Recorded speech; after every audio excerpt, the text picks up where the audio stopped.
Saludamos a la gente que nos ve a través de rcr750.com, rcr750.com. Gracias también a quienes se siguen suscribiendo a nuestro canal de YouTube y a quienes en la cuenta de Periscope también se pliegan a esta sintonía. En Periscope nos buscas como @rcr750. Dicho todo esto, ya tenemos con nosotros en la comunicación online a Daniel Lara. Buenas tardes, Daniel, ¿cómo estás? Muy buenas tardes, doctor Neomar Hernández. ¿Cómo se encuentra usted? ¿Cómo se siente? ¿Cómo lo trata la vida? No, con el ánimo intacto e incluso erecto, como diría Mingo. Caramba. Sí, arriba. Bueno, Es importante. bueno, si usted lo dice, yo Las no. cosas son como son, pues. Bueno, adelante, compañero. ¿Eh? ¿Eh? ¿Y tú cómo Ahora, estás, Daniel? Porque no me dijiste, ¿cómo te sientes? yo estoy bien y Qué bueno. afortunadamente tengo vida, tengo salud. Puedo caminar, puedo acostarme, puedo levantarme. El que no puede, sabe porque se murió. Pero aquí todo está bien, aquí todo está de maravilla, todo está caminando, todo está en el sitio donde debe estar. Fíjate tú que he recibido una noticia, Neomar, de la cual habíamos hablado, o mejor dicho, no habíamos hablado. Yo había mencionado el tema en estos días y creo que es importante, hoy que es nuestra sección de historia, yo pienso que hoy deberíamos hablar del crimen. Y te voy a decir por qué. El día de ayer se conoció, no, bueno, el día de ayer lo supe yo, pero la noticia es del 27, del viernes 27. Fueron finalmente condenados y finalizó el juicio para los implicados en el asesinato de Robert Serra. Y aparecen dos nombres que no habían aparecido en todo este tiempo. Edwin José Torres Camacho y Carlos Enrique García Martínez, además de los ciudadanos Jaime Padilla y Leiber Padilla, este último con nacionalidad colombiana. Deberán cumplir la pena máxima aplicada en Venezuela, 30 años de cárcel, de la cual ya llevan unos cuantos. Este crimen, como ustedes lo saben, fue perpetrado el 1 de octubre del año 2014 y motivo o a través de ese crimen perdieron la vida, fueron asesinados Robert Serra y su asistente para la época, una trabajadora, una señora que trabajaba con ella, que trabaja con él. Se entiende que en el momento en que ocurre ese crimen surge toda una historia en la que termina involucrado, bueno, lo que faltó fue que metieran a la gente de Cipol, porque acusando a un personaje entre los implicados supuestos, de alguna manera y a través de alguna de esas, ¿cómo se llama? Piruetas que acostumbra hacer el chavismo, terminó siendo el autor intelectual del crimen Álvaro Uribe. Según el chavismo, habría sido detenido a comienzos de junio del año 2015, 6 meses después del hecho, en el estado de Yaracuy, un sujeto de nombre Julio César Vélez, que supuestamente fue concejal en Colombia. Y el régimen de Nicolás Maduro acusa de ser el supuesto autor intelectual del crimen. Por supuesto, este señor fue presentado por el chavismo como el vínculo entre el caso y Álvaro Uribe, porque que se formaría parte del mismo partido. Eso es lo que dicen ellos. Sin embargo, nada que condenaban a la gente, chicos. Nada que los condenaba. Bueno, ya los condenaron. Ya los condenaron y en la condena aparece señalado, aparece finalmente condenado el que desde el inicio fue señalado por varias investigaciones de prensa como el verdadero autor intelectual, que era uno de sus escoltas. En uno de sus escoltas, a los cuales se señalaba, además de haber sido, por una parte, haber tenido una relación íntima con el asesinado o de haber sido acosado por el asesinado. Esas son las dos hipótesis que hay. Sea cual sea el asunto, el señor que fungía como escolta de Robert Serra, en determinado momento se sintió amenazado, pues ya era conocido que 2 escoltas anteriores vinculados a Robert Serra, más allá de las labores de trabajo, habían aparecido muertos. Este escolta, hoy condenado a 30 años de cárcel, sintió que su vida estaba en peligro y dijo, este bicho, bueno, me va a matar a mí también, por lo tanto, Matanga dijo la changa y primero mato yo. Y parece que contrató o le tiró el pitazo a unos muchachitos menores de edad, que al final fueron los que ejecutaron el asesinato y todo aquello. Eso era lo que se entendía como la versión real. Pero la versión inventada hablaba de un sicario llamado el Colombia, de Álvaro Uribe Vélez, de una conjura internacional, de la CIA, de drones, de ingreso de armas a través de túneles, de golpe rudo a la revolución y tal. Hubo muertos en cautiverio por ese caso, porque el famoso sicario llamado el Colombia murió en cautiverio. Y una señora a la cual reseñamos ese caso aquí, en Primicia Nacional, Nadi Orozco, fue asesinada en los calabozos del Helicoide, donde murió gracias a las torturas intensas de las cuales fue objeto por el delito de ser cuñada del supuesto asesino llamado el Colombia. Eso, si se pone uno a contar todo lo que dejó este caso de Robert Serra, no se termina. Yo espero que con la condena que el chavismo le ha dado a los asesinos supuestos o reales, porque aquí todo habrá que ponerlo en duda, de uno de sus íconos políticos, que es Robert Serra, yo espero que con esto se dé por cerrado el caso. No es que dentro de 2 años van a salir a decir que no, que lo mandó a matar fue Santos. O no, dentro de 2 años van a salir a decir que no, que en realidad fue Trump. Como hacía Isaías Rodríguez con el caso de Danilo Anderson. Que Isaías Rodríguez, cuando se levantaba un día de mal humor, inventaba un nuevo involucrado en el crimen de Danilo Anderson. Y cuando le empezaba a caer mal a alguien, lo metía en el crimen. O como hizo José Vicente Rangel con el asesinato de su yerno. Pero que cada vez que alguien caía en desgracia lo vinculaba con el asesinato del yerno. Bueno, yo espero que no vayan a llegar a eso, ¿no? Porque ya dictaron sentencia, además. Sí, hablando, el caso de Robert Serra a mí nunca se me va a olvidar, porque por los días en los que resulta asesinado el entonces diputado Robert Serra, fue el mismo día que a ti te agredieron, ¿no? Por allí. El mismo día. El mismo día, el mismo año. Claro. El día exacto. El mismo día, claro. Si tuvimos que salir volando del lugar donde me estaban atendiendo, porque estábamos cerca de una... Esto son cosas que uno no ha contado, Neomar. Acuérdate que por aquellos días se estaba viviendo una situación en Caracas, porque Lampa andaba atacando a las estaciones de policía, ¿te acuerdas? Que le lanzaban granadas. Las volaban, sí. Volaban y mataban gente ahí. Y yo estaba en un sitio donde me estaban atendiendo, una clínica, que estaba muy cerca de una estación policial. Y cuando todavía no habían terminado de atender, se dio una estampida en ese sitio que nos hizo pensar a nosotros que era que iban a atacar el sitio.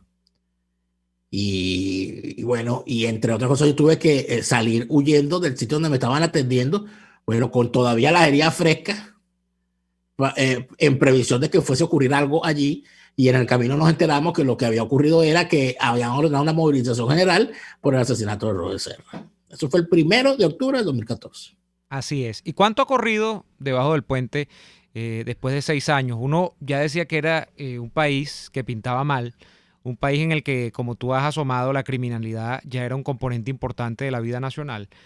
Pero al día de hoy hay que hablar, y fíjate, cuando las cosas son ciertas, del reporte que trae a colación la organización que estudia la criminalidad en varias partes del mundo, pero sobre todo ahora enfocada como pilar fundamental y punta de lanza en Venezuela, que es la organización norteamericana Inside Crime, quien a través de su vocero, Jeremy McDermott, ha dicho lo siguiente: estamos preocupados por Venezuela, estoy parafraseando, estamos preocupados por Venezuela porque Venezuela al día de hoy nos muestra un crecimiento de la criminalidad y un fortalecimiento de las estructuras criminales que puede hacer que a la vuelta de la esquina Venezuela sea peor que México o que Colombia. Nada más y nada más, allí te lo dejo, Daniel. ¿Quién dice eso? Inside Crime, la organización que estudia el crimen, porque estos se dedican a estudiar el crimen en todas partes. Dice, Venezuela tiene en los últimos años un repunte tan grande, por ejemplo, con el tema del tránsito de la cocaína, o sea, se sale de banda. O sea, México, donde se dice,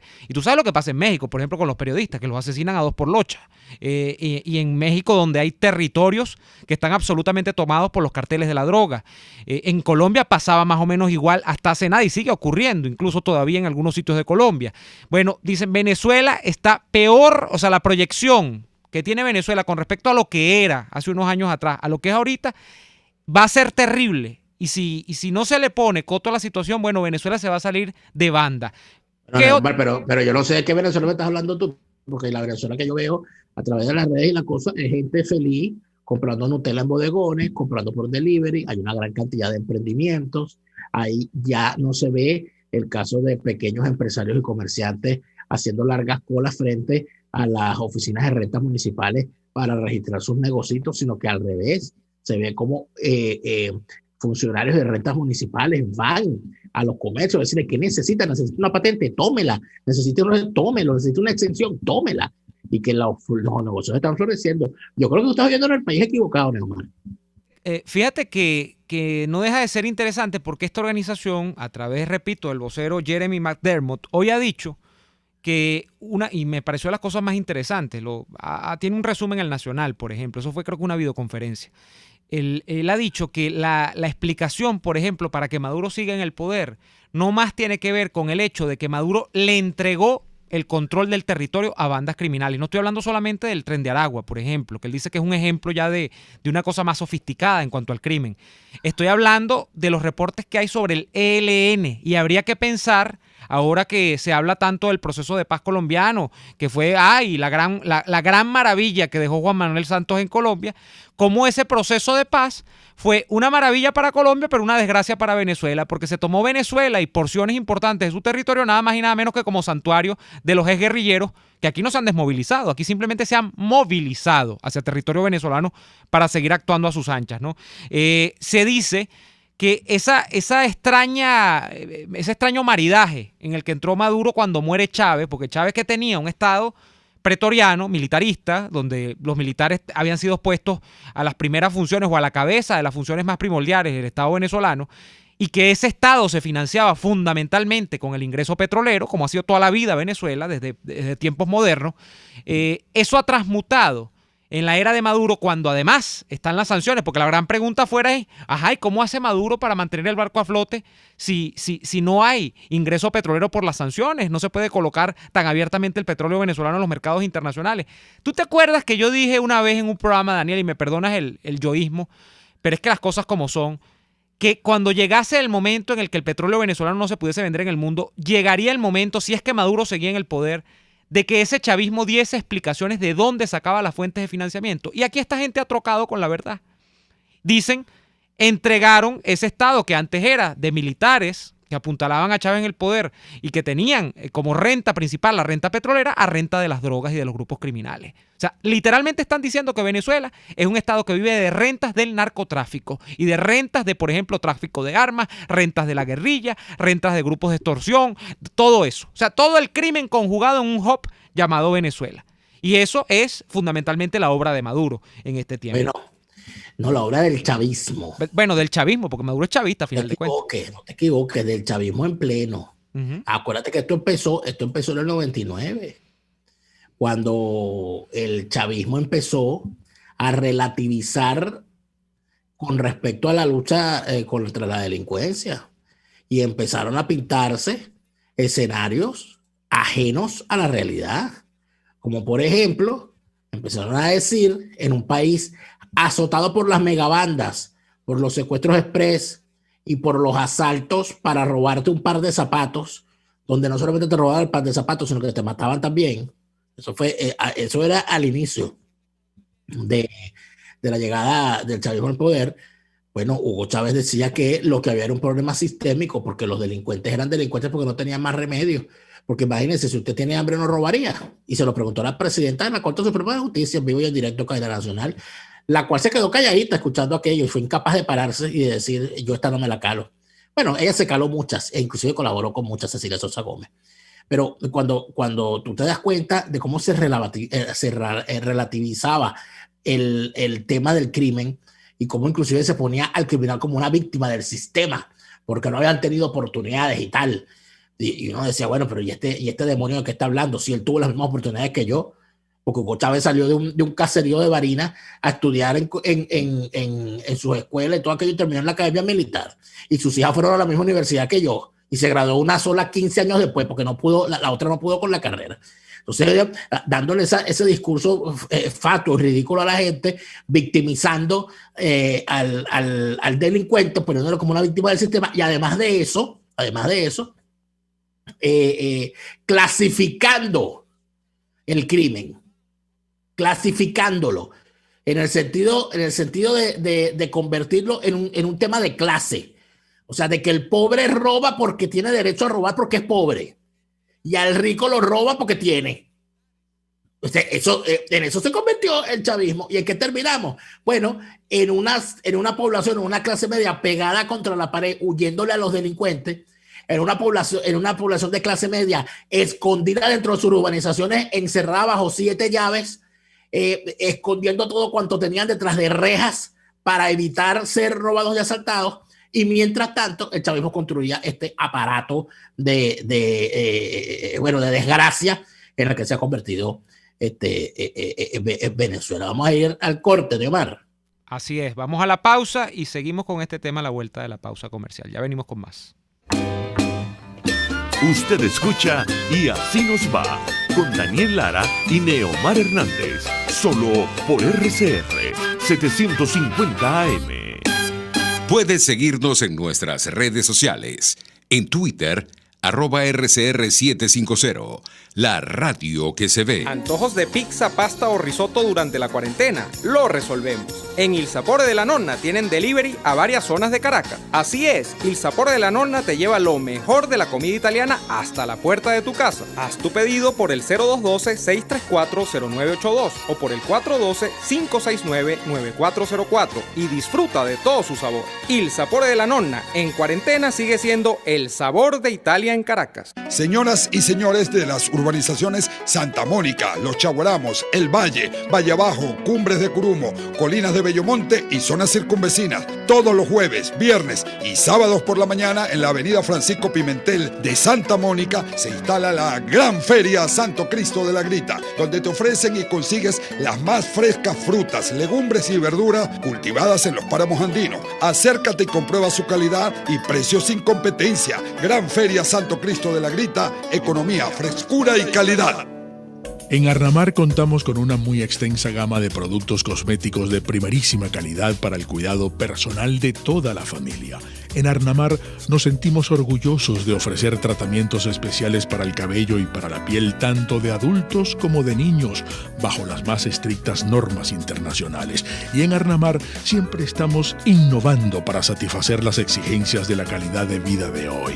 Arnamar Cosméticos, toda una vida dedicada al cuidado personal de la familia venezolana. RCR 750 AM, porque lo bueno une.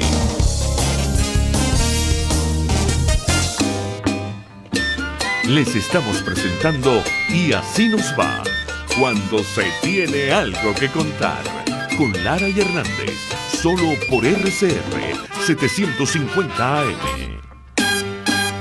Recordar hechos y situaciones de la historia forman parte de nuestro día a día. Y hoy vamos a comparar aquellos momentos de ayer y hoy. La historia no miente.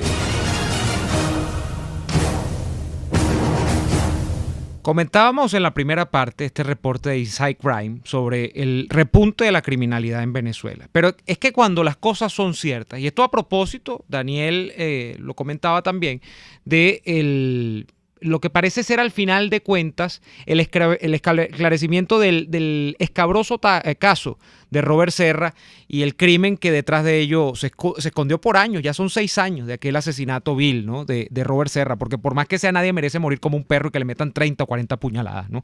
El caso es que hoy también la Comisión sobre Política de Drogas para el Hemisferio Occidental del Congreso de los Estados Unidos, que es una comisión bipartidista, demócratas y republicanos están allí, indica en un informe que Venezuela es el ejemplo más extremo de los devastadores efectos que tiene el crimen organizado y financiado por el narcotráfico en nuestra región.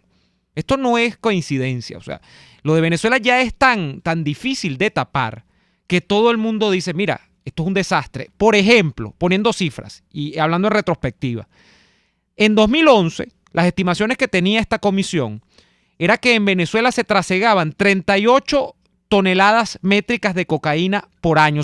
Todo el año 2011, cuando concluyó, se trasegaron por Venezuela 38 toneladas métricas de cocaína. En 2017, y estamos hablando cuando Venezuela todavía tenía la venta de petróleo normal al mundo, el chorro petrolero estaba abierto, es decir, vivía todavía Venezuela de ser un petroestado, la cosa había pasado de 38 toneladas métricas a 185 toneladas métricas.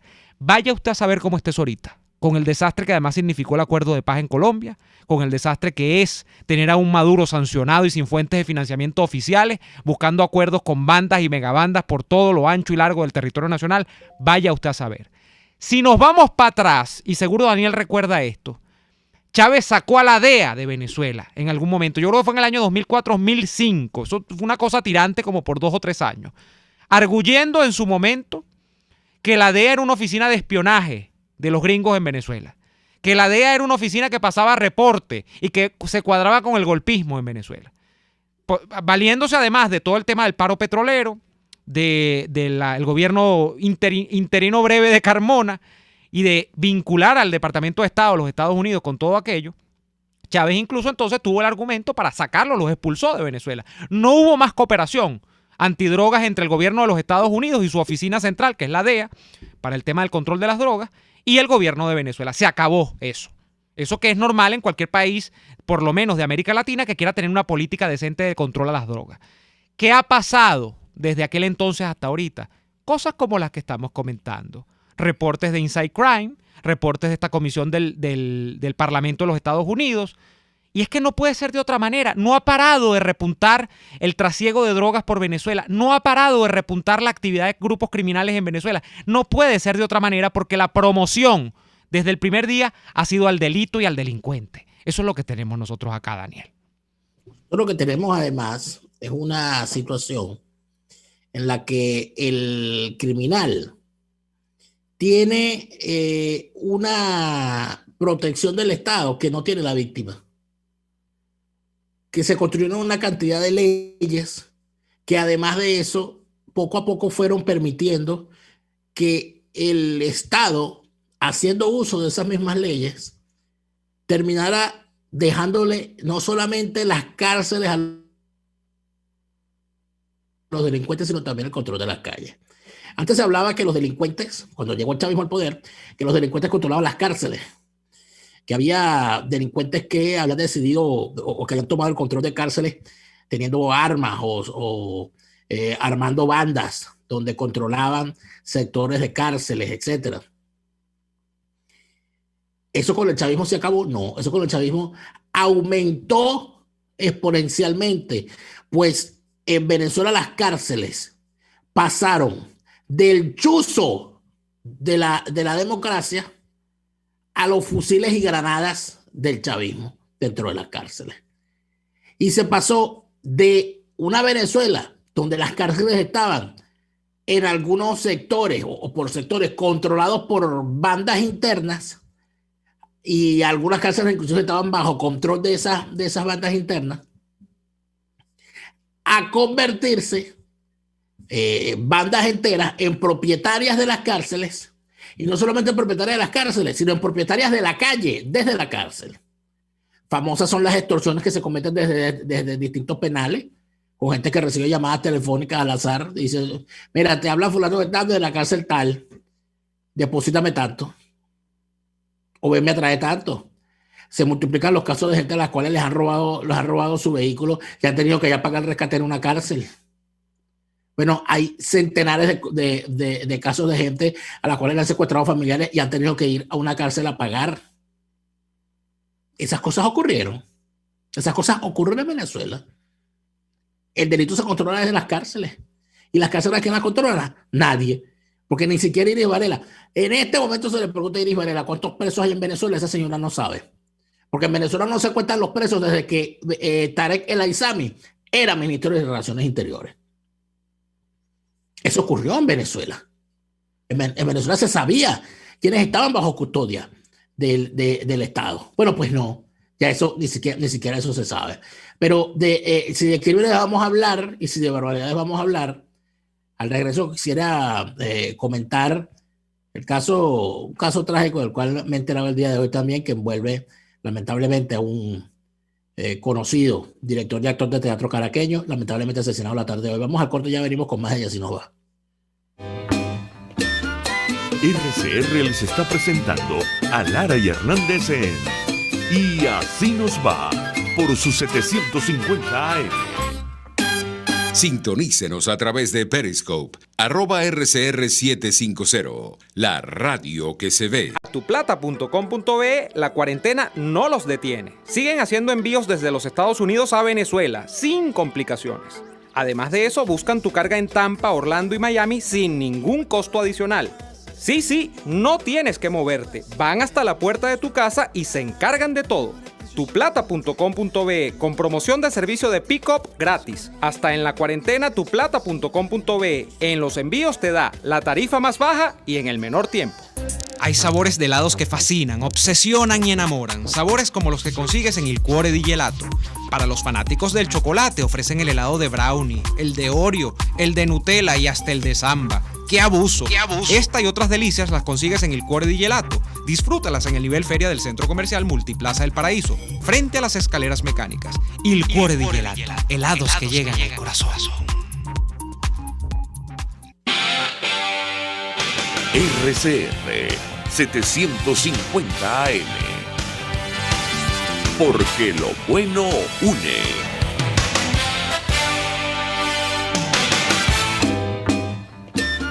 Estamos escuchando Y Así Nos Va con Lara y Hernández por RCR 750 AM. De vuelta en Y Así Nos Va, Daniel.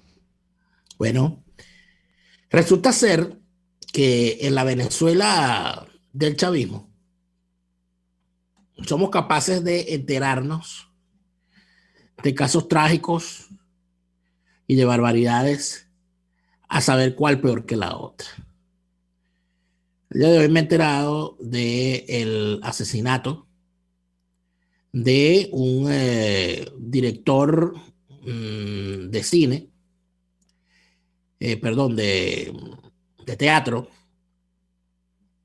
que lamentablemente tuvo digamos, yo diría que no hay forma siquiera de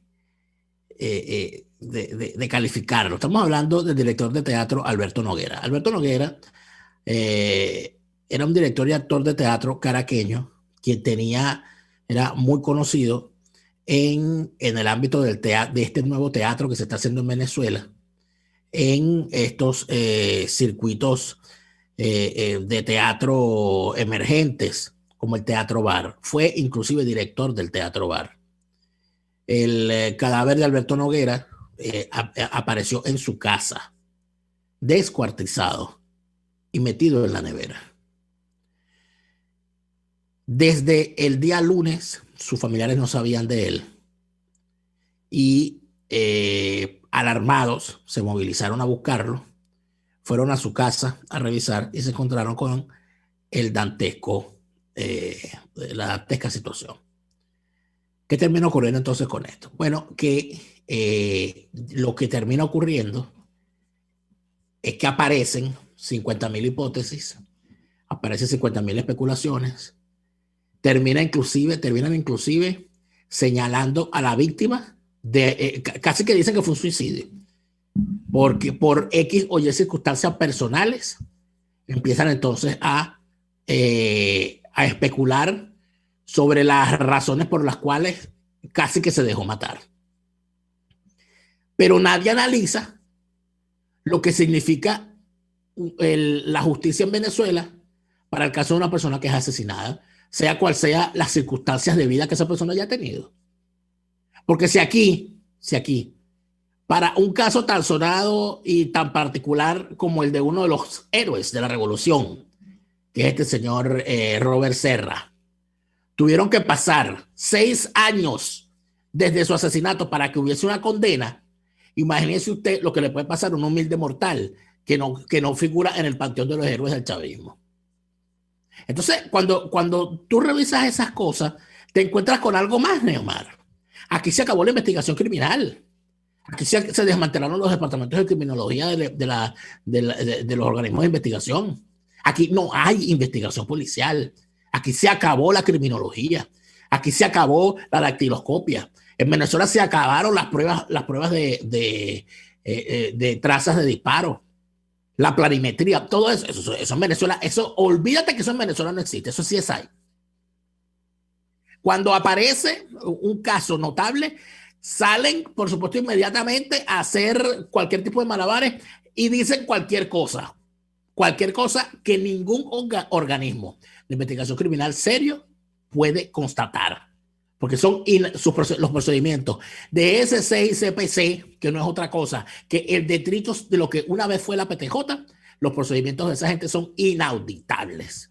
No tienen una planimetría, no tienen un levantamiento de huellas, no tienen una revisión del sitio del suceso, no tienen un interrogatorio que puedan avalar a las personas que estén señaladas, no tienen un cruce ni un careo, no hacen reconstrucción de los hechos. Todas esas cosas que uno sabe que ocurrían porque los mismos policías se encargaban de instruir a la gente sobre la manera como se combatía el delito, para que la gente se sintiera afinidad y empatía por el trabajo policial y sintiera que en efecto el policía era un aliado de la sociedad y no un matraquero pedilón de dinero para los frescos.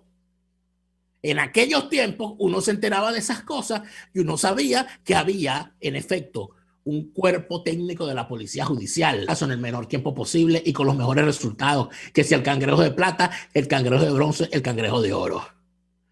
Hoy no tenemos cangrejos, lo que tenemos son unos alacranes de todo tamaño, de toda laya, de todo color, ponzoñosos y venenosos todos, que uno, nada más con escucharlos hablar cuando salen estos audios de los propios policías, que ellos mismos echan a rodar, y yo escucho hablar a los funcionarios policiales y aquel viejo lenguaje policial que a veces era inaccesible por el contenido técnico que tenían, que si un 17,44, que si tal, que una cosa críptica, que uno más bien quería aproximarse a eso para saber qué estaba diciendo ese policía, pero hoy se ha convertido en el mismo lenguaje carcelario, donde se utilizan los mismos términos al punto que tú no puedes diferenciar entre el director del CICPC y el Pran Wilexi en su lenguaje. Ellos se entienden entre sí, nosotros no los entendemos a ellos. Entonces, cuando tú encuentras barbaridades como esa, cuando ves que inclusive desde el lenguaje, porque nosotros nos horrorizamos mucho cuando vemos que en los Estados Unidos entra un muchacho o una persona, pero normalmente escandaliza más cuando se trata de muchachos, de jóvenes, niños, que entran armados a una escuela y caen a tiros a un gentío. Pero discúlpame, este que les habla, en el año 97, estudiando en el Liceo José María Vargas, fue testigo de cómo un muchacho llevó una pistola a clase y le pegó un tiro a otro. Y escúcheme, no fue el primer caso. Y escúcheme más. Hoy eso es un juego de niños para lo que ocurre en los colegios y en los liceos venezolanos. Centros, inclusive algunos de ellos, públicos y privados, centros de distribución de drogas para la juventud y para la niñez en este país. Entonces, ¿de qué estamos hablando aquí, chicos? ¿De qué estamos hablando aquí? Aquí estamos hablando de que el crimen, no, tú ves esa publicación y alguien podría decir, no, pero es que esa publicación es exagerada. No, si usted cree que lo que está en esa publicación es exagerada, es porque usted ha hecho la vista gorda frente a la realidad que hay en Venezuela. Yo recuerdo, Neomar, que yo una vez hablé con unos docentes cuando estaba estudiando, y yo lamento muchísimo no haber podido terminar todo lo que empecé a estudiar. Es una deuda que tengo con la vida. Y yo recuerdo que yo estaba intentando estudiar la carrera de la licenciatura en educación por un programa especial que tenía la Universidad Católica. Y yo hablaba mucho con docentes en ejercicio en colegios privados caraqueños y en liceos y escuelas públicas de Caracas y Miranda. Neomar, los cuentos eran para correr. Hermano, para correr.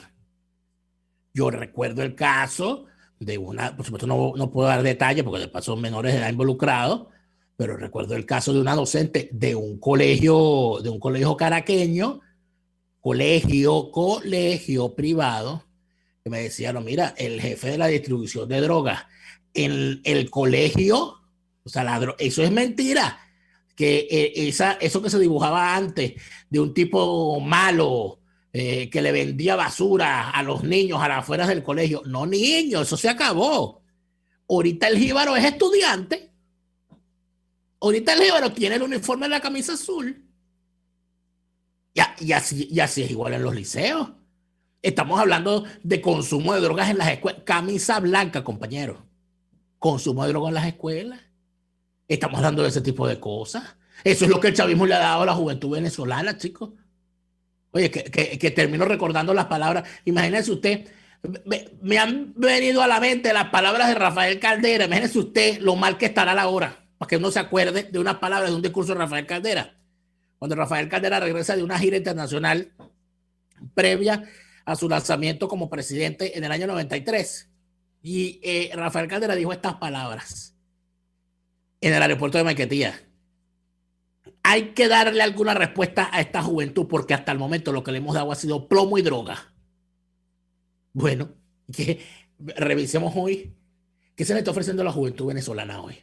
Cuando tú ves a estos jóvenes que salen con el bolsito ese tricolor a caminar por las autopistas, a veces consiguen algo de qué comer y caminando terminan llegando a Perú, chicos. ¿Eh?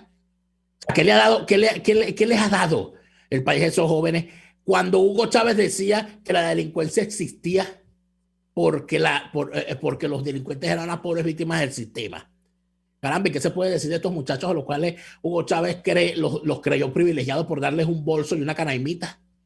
Ahí están con su bolso, con su canaimita y con su hambre. Y no se han metido a delincuentes, la mayoría de ellos.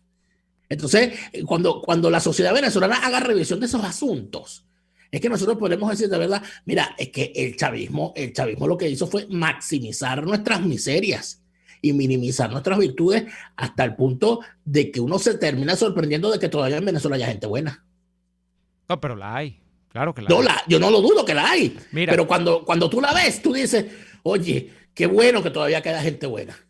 Claro, porque lo que sobreviene es un estado de sospecha generalizado frente a un marco institucional, si es que cabe el término, a un modo de hacer que es absolutamente criminal y corruptor. Entonces, uno lo que piensa, fíjate tú, lo que yo estoy pensando en este momento, con base en este reporte que comentaba hace algunos minutos, con base en el informe que deriva de la comisión, quiero decir el nombre exacto, la Comisión sobre Política de Drogas para el Hemisferio Occidental del Congreso de los Estados Unidos, me imagino que es el House, la Cámara Baja, bipartidista, demócratas y republicanos, sobre todo el entramado de intereses criminales y del narcotráfico que están en Venezuela, es que Maduro y el chavismo que heredó de Chávez, la apropiación del poder político en Venezuela, tomaron una decisión, y esa decisión fue: para sobrevivir yo necesito caotizar este país al punto de convertirlo en algo parecido a lo que combatía Batman en la Ciudad Gótica. La Ciudad Gótica era el paraíso de la droga, de la demencia, de la prostitución, de los asesinatos, el robo, lo que fuere. Todo lo peor, el bajo mundo, dirían algunos. Eso era Ciudad Gótica, donde, bueno, salían tipos como el Pingüino, el Joker, salía el Acertijo, salía Gatúbela, que uno no sabe si era buena o era mala, pero era eso, era una cosa deprimente y decadente. En ese sentido, Maduro y el chavismo decidieron entregarle las porciones del territorio venezolano a distintos grupos del crimen. Eso es lo que dicen estas publicaciones. Yo me pregunto una sola cosa, Daniel.